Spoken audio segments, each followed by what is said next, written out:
just speechless. Thank you for the lovely introduction. இன்ட்ரடக்ஷனில் சொன்ன மாதிரி நான் தமிழில் ஆரம்பிச்சிட்டேன். அப்புறம்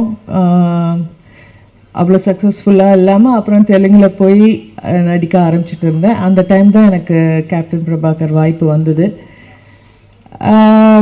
மெயின் ஹீரோயின் இல்லை, ஆனால் செகண்ட் ஹீரோயின் அந்த மாதிரி ஒரு ரோல் தான். ஆனால் அந்த படம் எனக்கு கொடுத்த வெற்றியும் பேரும். அதுக்கப்புறம் நான் 15 வருஷமோ 10 வருஷத்துக்கு அப்புறம் படையப்பா பண்ணுறேன். அது வரைக்கும் அந்த ஆட்டமா தேரோட்டமான்ற பாட்டு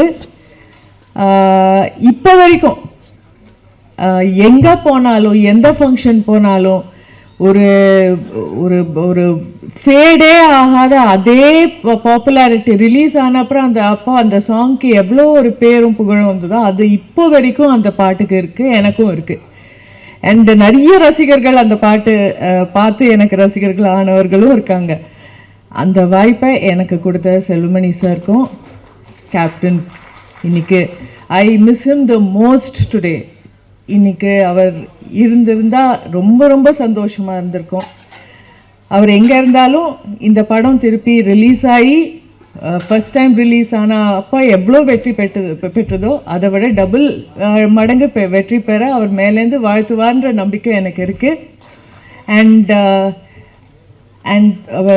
கேப்டன் குட்டி கேப்டன் பிரபாகர் இங்கே இருக்கிறதுல I am very happy. I seen them as children. வளர்ந்து இவ்வளோ பெருசாகி ஒரு பார்ட்டியை லீட் பண்ணி பாலிட்டிஷியனாக வேறு இப்போ இருக்காரு.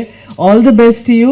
இங்கே வந்திருக்கும் அனைவருக்கும் நான் பேசின ஸ்பீச்லேயே இதுதான் கொஞ்சம் லெங்க்திய ஸ்பீச். பட் எல்லாருக்கும் வணக்கம். I am so happy to be here. All the best.